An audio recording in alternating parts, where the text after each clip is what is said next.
Il y a 4 ans, alors que j'explorais un lieu abandonné, j'ai vécu des expériences qu'on pourrait qualifier de paranormales. Directement, c'est... Wow. Là, je viens d'entendre les bruits. Wow. Depuis ce jour, je me pose souvent la question de qu'est-ce qui a bien pu m'arriver, et je n'ai pas réussi à trouver de réponse rationnelle. Alors, j'ai décidé de retourner sur le terrain pour mener une enquête paranormale.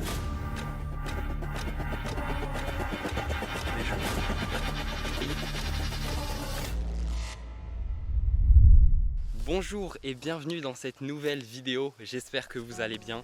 Moi ça va comme ci comme ça parce que je suis arrivé sur le lieu où j'ai vécu des expériences qu'on pourrait qualifier de paranormales. Mais avant d'aller explorer l'intérieur du bâtiment principal où j'ai vécu ces expériences, on va d'abord se diriger dans la maison juste derrière où j'ai fini ma vidéo parce que j'ai pas mal de choses à vous dire.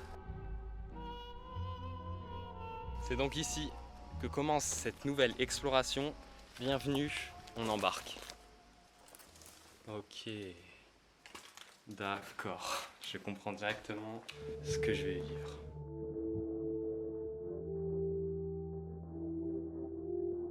Je reconnais exactement les lieux dans lesquels j'étais passé. Ça ne me rappelle pas forcément des très bons souvenirs de revenir ici.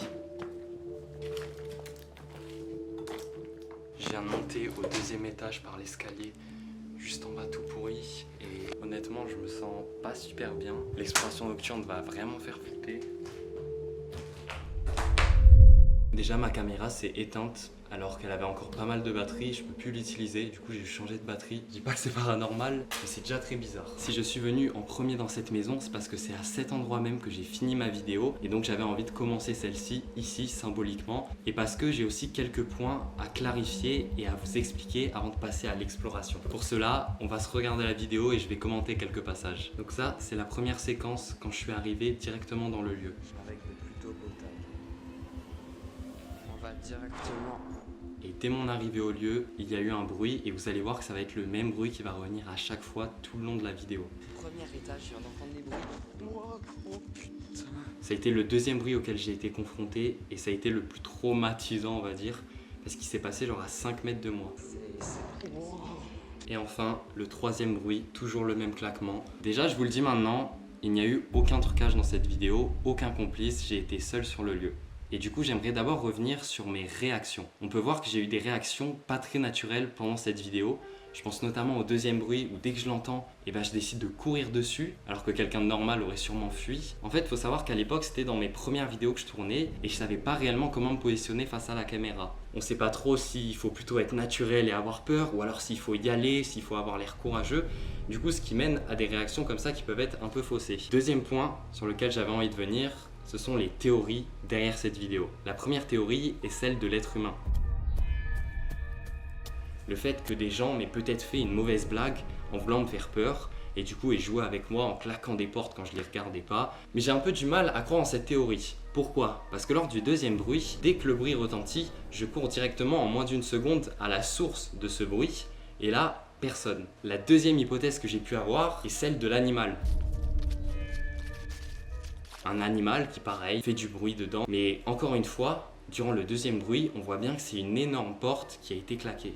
Et j'ai du mal, encore une fois, à me dire qu'un animal ait pu faire ça, et puis je l'aurais sûrement vu ou entendu. La 3e hypothèse est celle du vent.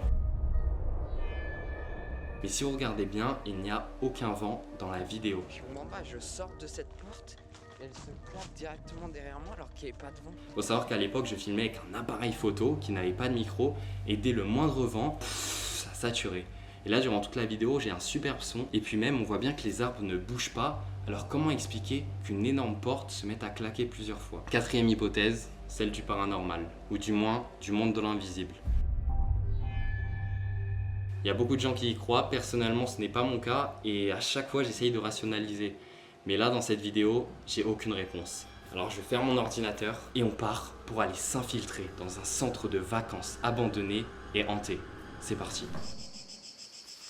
Mais avant de passer à l'action, je pense qu'il est important de savoir être patient. Je vais donc rester cloîtré dans cette forêt pendant au moins 2 heures afin de noter et étudier chaque fait et geste qu'il peut y avoir autour de ce bâtiment. Grâce à ça, on pourra déjà se dire si le lieu est fréquenté, par qui, pourquoi, et ça nous donnera déjà des pistes. Je me suis donc muni de jumelles de compétition et j'ai scruté pendant 2 heures les moindres activités autour de ce lieu. Et si j'ai déjà une conclusion à faire, c'est qu'il y a un flux extrêmement important de voitures. Mais ça s'explique parce qu'il y a des falaises d'escalade juste ici, assez connues, et donc beaucoup de personnes passent par là pour y arriver. Néanmoins, en ce qui concerne les bâtiments, j'ai vu pour l'instant personne s'infiltrer dedans. Avant de passer à l'exploration, permettez-moi de faire un retour dans le passé. Ce centre de colonie de vacances a été actif de 1945 à 1982. Ces colonies avaient une vraie vocation sociale, qui était celle d'offrir des vacances dépaysantes et structurantes à des jeunes issus des quartiers populaires de Marseille. La vie là-bas est paisible. On joue à des jeux en plein air tels que le foot. On y apprend certains arts tels que la musique, le théâtre ou encore le chant. Malgré toutes ces informations, une partie du puzzle était encore floue pour moi. Pourquoi tout semble avoir été laissé à l'abandon du jour au lendemain? J'ai alors décidé d'envoyer un mail à la mairie du village voisin. Et depuis ce jour, je n'ai toujours pas reçu de réponse. Jusqu'à ce qu'hier, en cherchant sur internet, je suis tombé dans un forum dirigé par un certain Fabdi, le fils d'un des anciens jeunes de la colonie. Il nous explique alors que suite à l'ajout perpétuel de normes toujours plus contraignantes d'année en année, les lieux sont devenus trop chers à mettre en règle et Marseille décide d'abandonner les lieux. Je pense que je suis actuellement seul sur les lieux et c'est maintenant que va commencer l'exploration car je vais direction le bâtiment principal. J'ai décidé de refaire le même chemin que j'avais emprunté durant ma vidéo pour que je sois dans la meilleure situation pour revivre ces choses-là. L'enquête qui va avoir lieu va se dérouler en 3 phases. Tout d'abord, l'exploration. On va retourner voir chaque pièce du bâtiment pour se remémorer les événements passés. Ensuite, on va se balader et enquêter pendant plusieurs heures pour récupérer des indices. Et si après tout ça il ne s'est rien passé, on sera contraint de réaliser la dernière étape. Rentrer en contact avec les esprits. Est-ce que quelqu'un souhaiterait rentrer en contact ? Bienvenue dans ce que j'appellerais le cauchemar.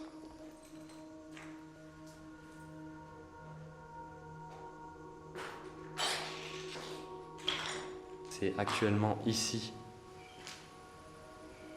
Oh putain, c'est des oiseaux.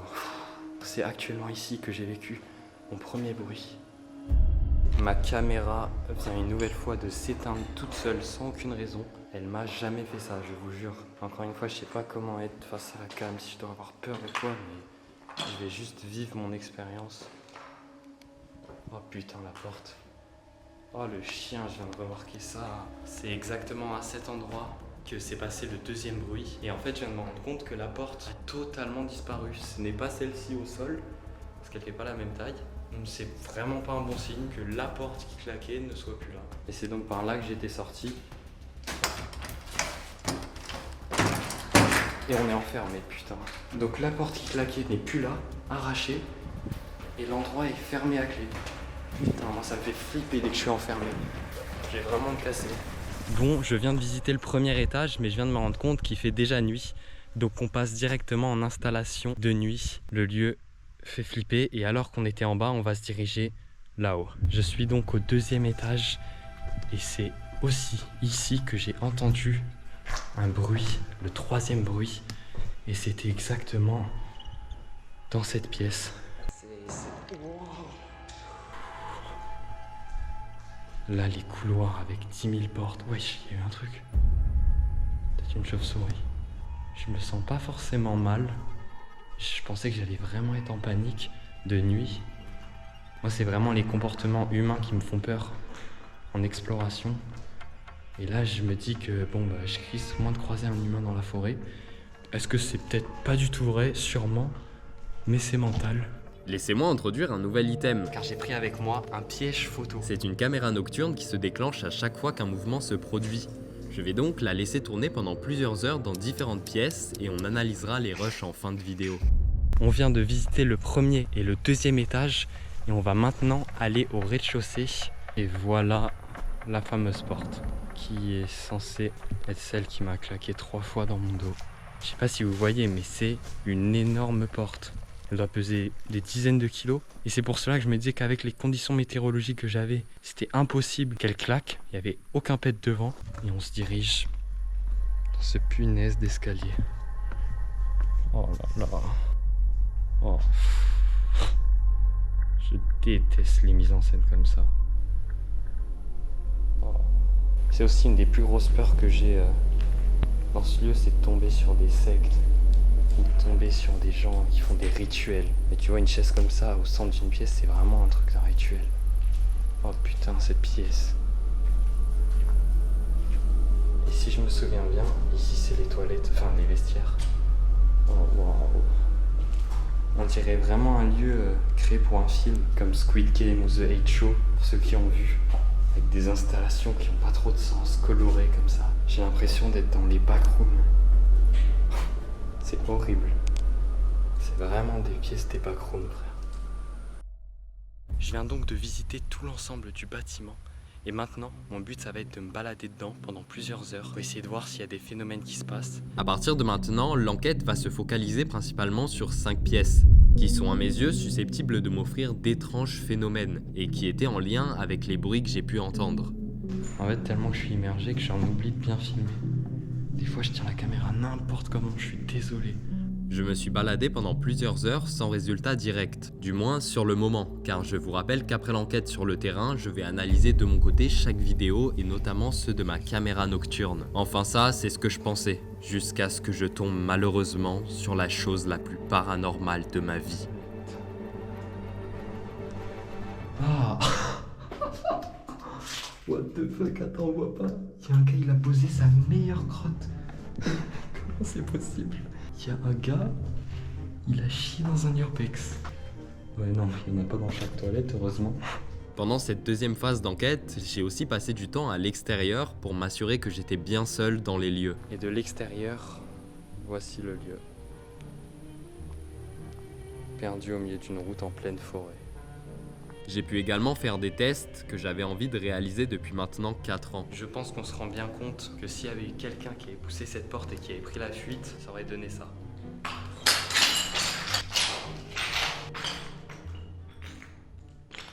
Ça m'a malheureusement permis de rayer une par une mes hypothèses, et ne pouvant plus me raccrocher à quelque chose de concret, il ne me reste plus qu'à passer à la dernière phase, tenter de rentrer en contact avec les esprits. Ça va faire maintenant 3 heures, je crois, que j'explore de nuit. Il s'est rien passé. Toutes les pistes que j'ai pu étudier, que ce soit la piste de l'humain, des animaux, du vent, je n'ai pas de réponse. Donc on va passer à la dernière, aux esprits. Et donc on va faire une petite séance où on va essayer, pourquoi pas, de rentrer en contact avec quelqu'un. J'aimerais en tout cas communiquer avec vous. Bonjour, je m'appelle Bastian et je viens pour essayer de vous parler ou d'avoir un contact. Je suis venu il y a plusieurs années. Et vous avez fait 3 bruits quand je suis venu. Est-ce que vous voulez vous remanifester? Je suis juste là pour voir s'il y a des personnes qui souhaiteraient rentrer en contact. Si c'est le cas, faites un bruit. Je suis juste là pour de la bienveillance. N'hésitez pas à venir, à vous manifester sous n'importe quelle forme. Le son, la lumière, en me touchant. Est-ce que j'ai le droit de m'asseoir sur cette chaise ? Pour pouvoir discuter d'une meilleure manière. Si cela ne vous plaît pas, manifestez-vous. Et si vous ne souhaitez pas vous manifester, je ne resterai pas longtemps.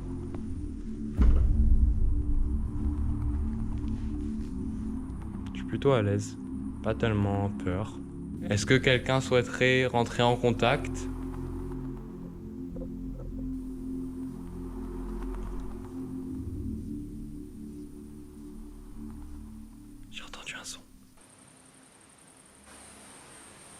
Est-ce vous que j'ai entendu? Je vais essayer en anglais, ne vous moquez pas de mon accent. If you want to contact me, you can make a noise. La séance que je viens de faire, je vais la reproduire dans 4 autres salles. Et il faut bien comprendre que je reste plusieurs heures dans ces pièces à dire les mêmes choses en boucle. Bonjour, je m'appelle Bastian, et je viens essayer de vous parler. Si je ne veux pas que ça devienne ennuyeux, on va passer à la vitesse supérieure, avec 2 pièces en simultané. Je réitère la tentative pour rentrer en contact dans la première pièce où je suis arrivé et où j'ai entendu le premier bruit. Je suis au deuxième endroit où a eu lieu le plus gros bruit. Je suis venu il y a 3 ans ou 2 ans. Vous êtes manifesté à travers des bruits. 3 3 bruits pour être exact. Est-ce que vous souhaitez faire claquer une nouvelle porte ou vous manifester d'une différente manière? Ça peut être directement à moi, mais vous pouvez aussi le faire à travers les caméras que je pourrais visionner plus tard. Le seul objet qui pourrait perturber les liaisons hautes, c'est mon téléphone, qui est un téléphone à touche. Je n'ai rien d'autre avec moi.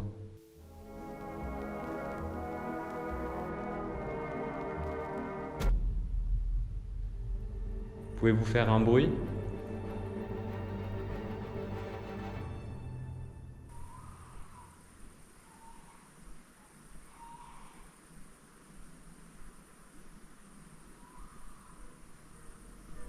Il y a vraiment un son de femme qui hurle. Est-ce que les hurlements sont de vous?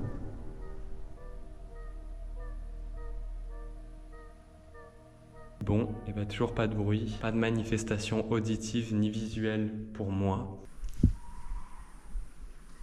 Et toujours ces cris. Ces cris qu'on peut entendre ressemblent à ceux d'une femme en souffrance. Mais sur le moment, je rationalise pour me rassurer en écartant totalement cette piste. Et toujours ces cris horribles, mais d'animaux. Mais ce qui est sûr, c'est que les bruits viennent de dehors, comme si c'était pour m'inciter à venir telle une sirène sur son rocher. Alors quoi de mieux que d'aller dehors et d'introduire la pièce 2.5. Je vais effectuer le même schéma pour essayer d'entendre des choses, mais cette fois-ci de l'extérieur, de l'endroit où j'ai entendu le plus gros bruit. Je suis venu pour rentrer en contact avec vous. Est-ce que vous aimeriez vous manifester? Faire un bruit, un mouvement, un son?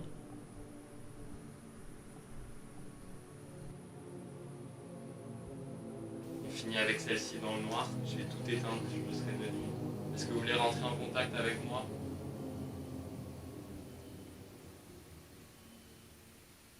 Il est maintenant temps d'aller au 3e lieu, au 2e étage.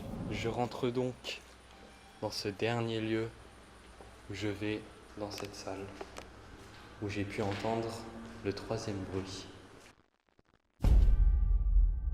C'est donc ma dernière tentative dans ce lieu pour essayer de rentrer en contact avec quelque chose, quelqu'un. Je suis passionné par le fait d'explorer des lieux historiques comme celui dans lequel je suis, de voir l'histoire de personnes qui ont pu vivre là.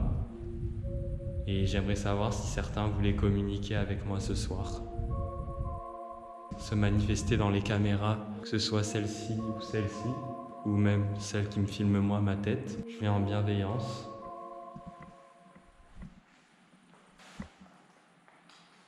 Je suis dans le noir, peut-être préférez-vous vous manifester quand il n'y a pas de lumière. Je peux même éteindre celle-ci, je suis dans le noir complet. Est-ce que quelqu'un veut faire un bruit, quelque chose? Me toucher, passer à la caméra. Bon, on clôture cette dernière séance. Il ne reste plus qu'à dérusher ça après le tournage et peut-être que je découvrirai certaines choses. Me voici un mois plus tard et je suis extrêmement content car aujourd'hui on va pouvoir débriefer toute l'enquête. Et je vous propose de commencer directement par la caméra nocturne, c'est sûrement ce qui me donne le plus envie. Allez, on y va. Ok, donc ça c'est moi lorsque j'ai installé la caméra dans la première pièce et je suis parti juste après. Je vais vraiment prendre le temps d'analyser chaque vidéo dans le détail, que ce soit le son ou encore l'image. Ok, donc au bout de 3 minutes, il semble ne rien s'être passé. On va donc passer à la deuxième vidéo. Ok, c'est très intéressant pour la deuxième vidéo parce qu'elle s'est déclenchée, mais il n'y a pas de mouvement et pas de son. Donc j'imagine que c'est peut-être les moucherons qui sont passés devant l'objectif qui ont fait se déclencher cette caméra. Encore une fois, cette vidéo elle s'est déclenchée alors qu'on dirait qu'il n'y a rien eu de si spécial. Oh! Mais attendez, mais on a un bruit là. Attends, c'est fou. Il y a un seul bruit qui retentit. Il faut savoir que moi, à ce moment-là, je suis parti depuis déjà 6 minutes. C'est trop bien, c'est incroyable. Je ne m'attendais pas à avoir des résultats. Même si c'est pas visuel, des résultats auditifs, c'est fou. Et du coup, la dernière vidéo, c'est moi quand je viens récupérer la caméra. On va donc passer aux 3 dernières vidéos. Et encore une fois, elle se déclenche quand c'est moi qui passe devant la caméra pour l'activer. Incroyable l'ambiance, hein. J'adore l'ambiance nocturne comme ça. Très film d'horreur. Et bien on vient de finir de regarder les vidéos des caméras nocturnes. et je suis très heureux. Honnêtement, avoir un son comme ça qui sort de nulle part quand je ne suis pas là, c'est ahurissant. Et ça rajoute en plus ce côté très mystique du fait qu'on n'ait pas la vision de ce qui s'est passé. Et du coup, ça laisse la libre interprétation à qu'est-ce qui a pu arriver dans mon absence, dans un lieu en pleine nuit. Donc c'est trop cool, je suis content. On va maintenant revenir sur quelques phénomènes étranges qui sont passés et qui ont, je pense, besoin d'explications, en commençant tout d'abord par les cris de la femme. Avec du recul et en ayant vu les rushs de cette caméra de nombreuses fois, je pense que je peux dire que les cris de cette femme en souffrance sont finalement ceux d'animaux de la forêt. Donc je vais trancher et je vais dire que ces cris appartiennent à ceux d'un renard.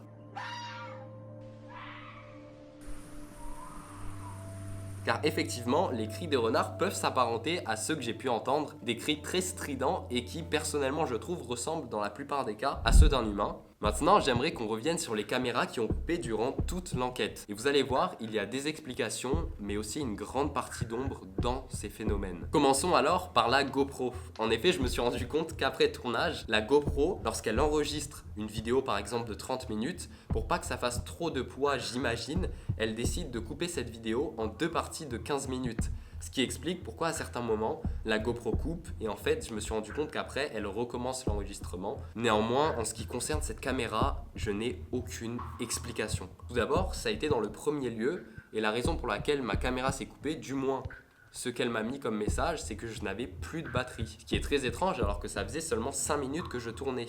Ensuite c'est arrivé 2 fois dans le bâtiment principal et ma caméra s'est juste coupée. Elle a arrêté d'enregistrer. La caméra vient une nouvelle fois de s'éteindre toute seule sans aucune raison. Malheureusement, je pense qu'on restera totalement dans le flou et ça me frustre un peu parce que j'étais venu pour trouver des réponses à mes questions, chose qui a été faite, mais il y a d'autres questions qui commencent à naître et qui du coup me laissent un peu dans le flou. Pour finir, on va revenir sur toutes les théories que j'ai pu émettre durant cette vidéo. Donc tout d'abord, c'est la théorie de l'animal qui me semble la plus extravagante. Comment un animal aurait réussi à pousser cette porte à de nombreuses reprises et surtout pourquoi je ne l'aurais pas entendu, pas vu, donc ça me semble impossible. Vient avec la théorie de l'humain qui elle aussi me semble tirée par les cheveux. Comme je vous l'ai dit, j'étais seul sur les lieux, mais encore une fois, s'il y avait eu réellement un humain, je l'aurais forcément entendu et même peut-être vu. Comme on voit dans la vidéo, dès qu'on marche, ça fait un écho énorme et extrêmement de bruit. Et enfin, il reste la théorie du vent. Et encore une fois, la première fois quand je suis venu, il n'y avait aucun vent. Alors ça m'étonnerait fortement que de l'air ait réussi à faire claquer cette porte. Tout ce que j'ai pu vivre relate-t-il d'une simple psychose? Est-ce le fruit de mon imagination qui, poussé par l'envie de revivre des expériences étranges, va forcément trouver des phénomènes et des choses bizarres? À vous d'en décider. Mais comme à mon habitude, je vais rationaliser tout ce que j'ai pu vivre, en me disant que c'est simplement le fruit de la chance ou des phénomènes naturels. Mais pour autant, cette enquête ne m'a pas servi à rien. Elle m'a permis de répondre à des questions qui me trottaient dans la tête depuis plusieurs années sans réponse. Mais si ce n'est ni un animal et ni un humain qui ont provoqué ce bruit, et que le vent n'y est pour rien, comment peut-on expliquer ces phénomènes ?